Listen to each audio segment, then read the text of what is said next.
We're holding now at the end of the story of Yiftach. Most people, a number of Bachrim came to me and said, "What's next? We're done with Yiftach already." There's another part of Yiftach's life which we did not mention yet.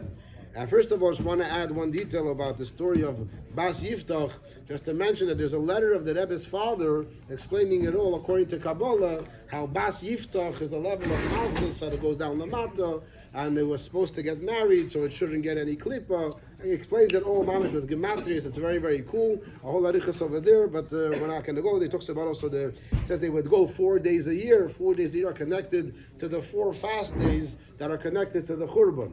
Sarah B'Tevis, Tzim Gedalia, Sarah B'Tevis, Shivasar B'Tammuz, and Tisha B'Av. Those are the 4 days that they cried, and the 2 months are either Tammuz and Av or El Tishrei. A lot of extra stuff. But there's another story about Yiftach's life, which happens afterwards in Periket Beis, a shorter story, only 7 psukim over here, but it's also a very famous story. I mean, it's famous. People don't associate with Yiftach so much, but it's a famous concept even in the world today. What's the story? We begin Periket Beis. Pasuk Aleph. Vayitzoik Ish Ephraim vayaver tzafayna. Ish Ephraim, what does Ish Ephraim mean? Me. Ish Ephraim means the people of Shevet Ephraim. Yiftach was from Gilad. Gilad is a descendant of the family of which Shevet? Menashe. Ephraim and Menashe are brothers. And as we know, the worst fights happen amongst brothers. Right, Beryl? Right, Menachem? Yeah? So Vayitzoik Ish Ephraim. Ephraim are brothers to Menashe. They're neighbors with Menashe. And they get all heated up and they're going to Faina. And they're going to the north. They cross the river. And they come towards where Yiftach is. Yiftach has now finished the battle. And we said he came from a tremendous high, that he was just this victor and he saved so much. And then this terrible low with the story with his daughter. And now he's trying to recuperate and to try to manage being the shofet of Klal Yisrael. And suddenly he has this new issue coming on. When the people of Ram come to him and they tell him, Vayomru Yiftach. They tell Yiftach, Madua avarta lihilochim bivnei Ammon. Why did you go to fight against Bnei Ammon, and why didn't you call us to come along with you? They were very insulted that they were not invited to the battle. They felt, in general, Menashe and Ephraim, who was more important? Huh? You're humble, huh? Ephraim is more important than Menashe, as we know from the famous, everyone knows from their moras, you have to switch the hands, right? So the Ephraim gets the right hand, Ephraim is better, stronger. And Ephraim was very insulted. He was very upset about this, that he wasn't called to join the battle. His neighbors is right across the river, across the Yarden. How come Yiftach didn't do it? He's also, Tzakratz, he also feels bad about the fact that now Gilad, how they have the Shevet right now, they have the leader right now. So they're come with a big taina to Yiftach, and they tell him, why didn't you? And then they come with a threat, which seems to be very out of place. They tell him, Nisroif Alecha Ba'esh. We're going to burn your house to the ground. We're going to burn you with your house. It's very, very strange that they come to that guy, someone does a whole positive thing. Imagine that. Here we have this mitzvah now for the sikhs. Imagine someone comes to me now and says, hi, tomorrow, I didn't call me. I'm going to break down the door to your office. I'm not kesher, whatever. I did a good thing. So I didn't call you. What are you getting all insulted about? But here, being insulted, mainly get insulted a bit. But Atzke Dekach, they're so mad that they want to burn down this house in a fire. Where's that coming from? It must be that there was an ongoing competition, an unspoken competition between Ephraim and Menashe that has been going on for years. And actually in the Novi before Yiftach, who was the Novi before Yiftach? Or 2 before Yiftach, I should say. Not the Novi, the Shofet. Shimshon is right after. We learned after. But right before Yiftach was Gidon. And Gidon was also from Menashe. And by Gidon also you have a similar story that after Gidon's battles, the people of Ephraim came to Gidon also, and they complained to Gidon, why didn't you call us? So it's an ongoing thing where they're competing with each other. Who has the power? Who is the one that can conquer? Who is the ones that are the strong Shevet of Bnei Yosef? And now Ephraim's people are so mad about it, so their outbursts, we're going to burn you down in the fire, shows that it's not just they're insulted about this particular detail, that you didn't call us for this battle. It's a bigger story going on over here. This is like the straw that broke the camel's back. They're very, very mad at Yiftach from the house of Gilad, the kingdom of Menashe, the fact that you guys are just appointing Yiftach to be your leader, and of course the fact that now that Yiftach becomes the official Shevet is also bothering them, and also makes a lot of sense to say that the reason why they came also is because they heard the story of Yiftach's daughter. And they're saying to themselves, you see what these Bnei Menashe did? They went and they appointed this mafia guy. They made him in charge, and look what he's doing. He's killing his daughter. They're going to make a new religion right now. People start killing their children. This is crazy. And he should have called us. We would have gone over there. We would have made a seder. We wouldn't have to make all these crazy nadarim. Maybe this whole promise to Hashem. We're a powerful nation. Bnei Ephraim is a powerful shevet. We would have come. We would have knocked out Bnei Amin. There'd be no need b'chlal for these promises and these crazy stuff. And we would have a normal leader. So this is Bnei Ephraim's taina, again, part of a bigger story where they're very, very mad at Yiftach. Now, Yiftach is in a very bad mood. Yiftach is very, very sad. He had to kill his daughter, or whatever he did to his daughter, locked up, we spoke about last time, whatever he did. Either way, he's very unhappy. He has no other children. This is his only daughter. And it's like he was expecting this tremendous high, and now the next issue, like what else can go wrong? Amid them all, they're coming and threatening him to burn him down. So Yiftach responds. Yiftach told them, me and Bnei Amin, me and my nation Bnei Amin, we've been fighting for a long time already. This fight is a long fight. I have called to you and you didn't come help. Yiftach is now telling us, there's a bigger story here also. Yiftach is telling us that I've called you guys in the past. I've called Bnei Ephraim to come help me out. And in the past, you guys didn't want to come.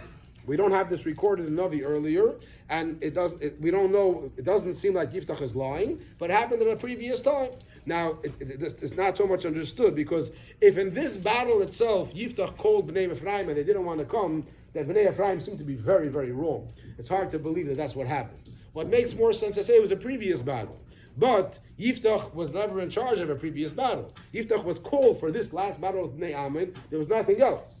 So the Mefarshim therefore say that it must be that Yiftach, when he wasn't Eretz Toiv, we mentioned earlier, that he was already running his terrorist gangs over there and fighting with the Bnei Amin. Over there is when he seemingly called Bnei Ephraim and he told them, can you guys come help me against Bnei Amin? And that's when they told him, no, we're not coming with you. It could very well be, and at that point, Bnei Ephraim said, who do you think you are? You're nobody. You're stand up Sagai, you're Oisvarf, you're a Ben Isha Zayna, they threw you out of your house, you have some gangs together, fight with the Goyim, mix us out of it. But Yiftach is telling them, so you didn't accept me then. I'm the same person. I didn't change. And when I was then, I called you guys, you didn't want to come. Now that I'm the whole leader, now with them all, you're insulted that I didn't call you? Why should I call you now? If I called you then, you didn't want to come. Why should I call you now? It was a famous meister with the Heilige Brider. Nu hoor de Heilige Brider, Shmuel Moshe? Asked him in this. Rabbi Elimelech and Rabbi Zusha, the name Elimelech, Rabbi Elimelech and the Zhensk and Rabbi Zusha Anapoli, so they did the private golus and they would travel. So there's a famous story that when they once came to a town, and they came as if they're regular people, beggars or whatever, and one of the simple people in town hosted them. But the Gvir in town, he saw them, but they're regular guys, why should I host them? And then a number of years later, they were already revealed themselves, and they came as tzaddikim, and they came with the whole entourage, with a horse and buggy, and a whole bunch of mishamshim. And when they came to town, so the gvir of the town came and invited them to his house. So they said, okay, we'll send. And they sent their horse and buggy and their mishamshim, and they themselves, they went to the guy that invited them last time around. And the gvir was obviously very insulted. I'm stable, that's what I am. So they told him, we came last time, he didn't invite us. This time we came, you're inviting us. What changed? Our horse and buggy. That's what changed. Okay, you want the horse and buggy? Because today, take the horse and buggy. So Al Derech Yiftach might be telling the Bnei Ephraim, last time when I called you guys didn't want to come. Why? Because I must know who am I. So I'm the same person now. So why should I call you now? You didn't want to come then. Why should I call you now? So this is this inner fight between Bnei Menashe and Ephraim about who's in charge, who's calling who, who's respecting who. Yiftach continues and he says, I saw from the previous times that I called you to come that you don't help me. And therefore, that's why I had Mesidus Nefesh. Now in this case, when I took this job originally, I wasn't so sure if I'll be successful or not. And I had Mesidus Nefesh to go ahead. And I crossed to Bnei Amin. Vayitneim Hashem biyodi. Here Yiftach again stresses the point that he told Bnei Amin. This was a miraculous victory. And with the fact that we conquered Bnei Amin was because Hashem helped us out. Hashem made this victory happen. And therefore, why why are you coming to fight with me now? Don't you see that Hashem performed a miracle over here? So Yiftach is again stressing this point, which shows us that no matter what you want to say about his background, at this point, Yiftach clearly recognizes that Hashem is the one that's helping him, and therefore he's telling Bnei Ephraim, back off. Hashem is on my side. You don't want to with Hashem. And therefore, whatever. I have a time to do. I called you in the past, you didn't want to come. This time I had Mr. Nefesh, I went ahead, Hashem helped me. So therefore, mix up. The Novi does not say what was Bnei Ephraim's response. It doesn't say how they reacted. But from the continuation of the story, it's clear that Bnei Ephraim didn't like the response. They wanted to hear submission, because like I mentioned by Gideon, what happened over there was after they complained to Gideon apologized and I'm so sorry. You Bnei Ephraim is the most important shevet. You're right. I should have called you guys are the greatest. I'm so sorry, and you made them feel better. So they left, and that was it. Here, Yiftach didn't make them feel better. Farket Ishtachtem. And even I called you in the past. You didn't want to come. Who do you think you are now? You're coming now. Mitamo. You wanted the glory for yourselves. Fly a kite.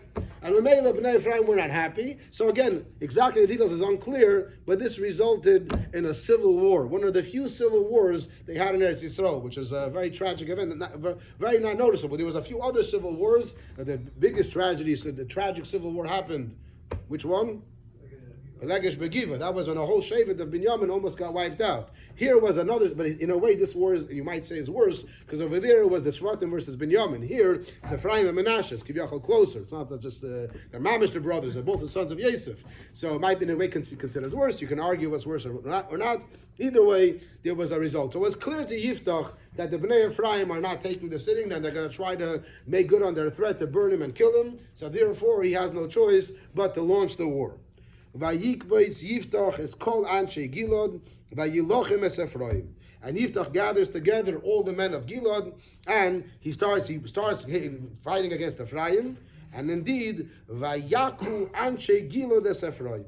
The people of Gilad, Taket beat up the people of Ephraim, and they killed a tremendous amount of them. Now the pasuk says over here, explaining the insults. Ki omru plite Ephraim atem Gilad b'seich Ephraim b'seich Menashe. So just like we have in Perek Chavtes and Tanya, you have over there, what's the dirtiest word in Tanya and Perek Chavtes? Who remembers? V'chulu, right? It says over there that you call your Yitzhahara all the terrible words, and then v'chulu. So here's also, this is a cursing, but how to say, we have many pirushim of how to say the curse happened. Some say is that what's going on over here is that Pelitei Ephraim means that the people from Ephraim that came to challenge Yiftach were the lower class people from Ephraim. Some say that they were people that were shepherds, and shepherds are considered low class. That's how the Mefarshim say it over here. So they were the ones that were lower, and they were coming, and they were insulting Yiftach and his family, Yiftach and the people of Gilad. They were telling him, Atem Gilad, v'soich Ephraim, v'soich Menashe. You guys don't even have a home. Ephraim is a proper shevet in Eretz Yisrael. Shevet Menashe is proper, but the city of Gilad, the descendants of Gilad specifically, they were the ones that were broken up. We know that half of Shevet Menashe was on the side of the Yarden, half was on the side of Eretz Yisrael. So it was Gilad that was split in half. So the people of Ephraim were trying to taunt them. They're trying to shtech them even more. So what the pasuk is telling us, that besides the initial threat against Yiftach, they was constantly harassing each other, shteching each other, and the people of Ephraim were telling us to the Gilad. Other ways of saying it is that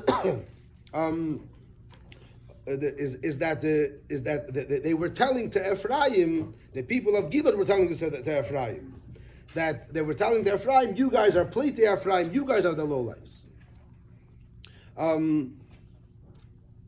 And this is again a result of the shtaching back and forth. That the Pleitei, you guys are only, meaning that the people of Gilad were telling the people of Ephraim, you guys are the ones that are the low class people of Ephraim.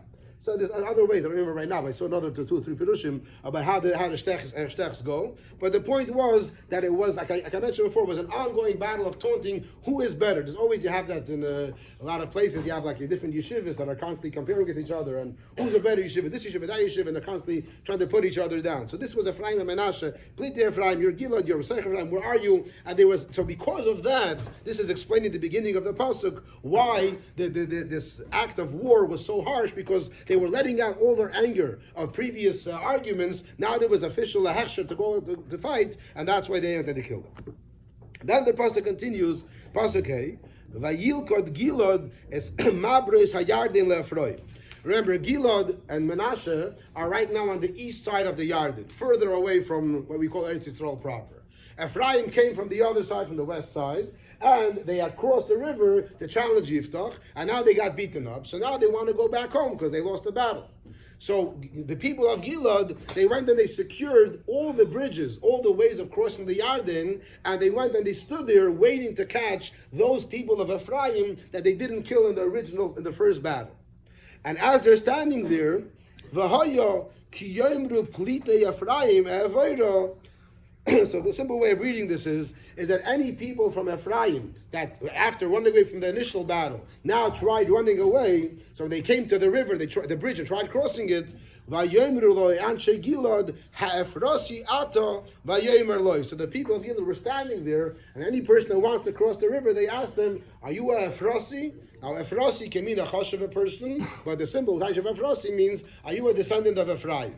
And they asked every person, "Are you any person that came to them?" They weren't sure. It could be one of their own, Menashe, could be from other shvatim, or random travelers. So they asked him, "Are you a Ephrosi? Are you a descendant of Ephraim?" And the guy realized that he's now being challenged, that if he's from Ephraim, that means he's in danger. So he said no. So what happens next? So this next pasuk now is what I said before. It's a famous concept. So the people of Gilad standing by the river, they told the person that wants to cross the river and claims he's not from Ephraim, they told him, "Emor no shiboilis." Say the word shiboilis. Vayomer siboilis, and he said siboilis. Velayochin ledaberkein. They weren't able to say shin, and therefore vayechazu oisai, the people of Gilad seized them. Vayishchatuhu el mabres hayarden, and they slaughtered him right on the bridge. Vayipel ba'esahim Ephraim arboyim ushnayim olef. 42,000 people were killed. That's more than all the people killed in this vast story, including all the animals from Gaza, but that's how many people were killed. 42,000 people were killed in this short amount of time by Yiftach and his men. Huh? So the pasuk doesn't say how many from Menashe. The assumption is definitely some of Yiftach's men were killed also. Doesn't say numbers. But what's the Shiboilus thing? So the Mefarshim say, everyone knows the story of Hillel HaZaken. That Hillel HaZaken, when he was taking a shower that Friday afternoon, the guy was banging on his door and asking him all the important questions, right? Which important questions did he ask him? Huh? I think I watched that actually. I think,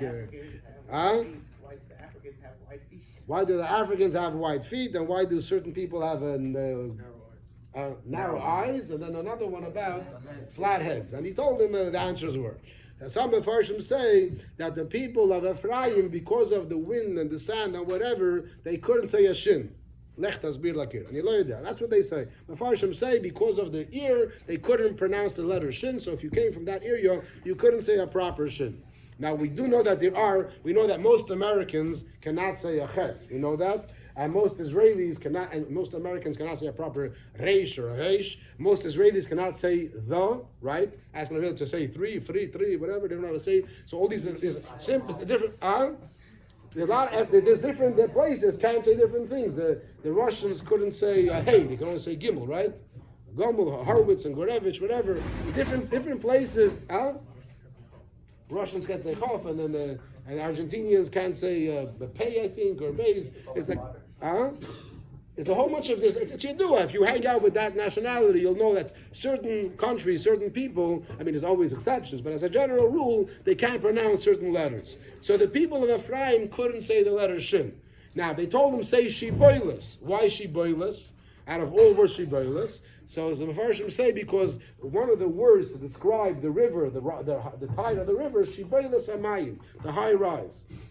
So what this means to say is, if they're asked, say shiboilis, and you know you're being challenged to say the word shiboilis, I imagine that if they try very hard, they can say it. Like Americans that try can say a ches after a while. So it could be that they didn't ask them straightforward, straight like, say Shiboilis, and the guy said Shiboilis. Probably they had a conversation, because he already asked him he's from Ephraim, he already said no. So they started speaking about the water on the rise, and as the guy said Shiboilis, they realized, oh, he's from Ephraim, and they immediately seized him and they killed him, which seems to be very, very harsh, and it is very harsh, because the guy already is on his way home. He's basically surrendering, he basically gave up, and he's going home. What do you want right now? And I give him a chance, and maybe he's not, maybe it happens to be a guy from Shevet Zvulun that can't say shit. Like, how do you know? But the people of Gilad were very bitter. They were very angry about this long ongoing battle. So that's why he didn't care. And no, we're seizing them. We're killing them. And also, Mefarshim say that the Bnei Gilad were still afraid because, like I mentioned, this is a long, ongoing competition between them. So they were thinking that even though they won this initial battle, it's possible that the Bnei Gilad or Bnei Ephraim are going to go back home and regroup and fight and come back again. So that's why they have to kill every last one. So B'cholifin, that's where the Shibur is. What I want to point out is Ada Yom Hazeh, this concept of Shiboilis is actually a concept in modern espionage. When you want to catch someone, you want to test him to say a word and see how he knows it. And the term is a term even in the Goyish Avot by a Shiboilis. It's basically like a way of catching someone say a certain word that he says it wrong, or not the way you're used to saying it. So. Shiboilis. Even in the war, they say that when Germans, when they captured Germans, or they suspected, by the World War II, if they suspected Americans, any of the Americans of being Germans, they would ask them who won the last World Series. And if the guy wouldn't know, that means he's probably not an American. He's probably a German. That was the way of catching him. There's a story, I think, with a Fruma Yid or something. Didn't know, and he had to prove himself. No, he just didn't know because he doesn't follow sports. But it's like, so if you're a real American, then you'll know these kind of things. So that concept is called Shiboilis. So like, it's not with the letters. It's a general idea.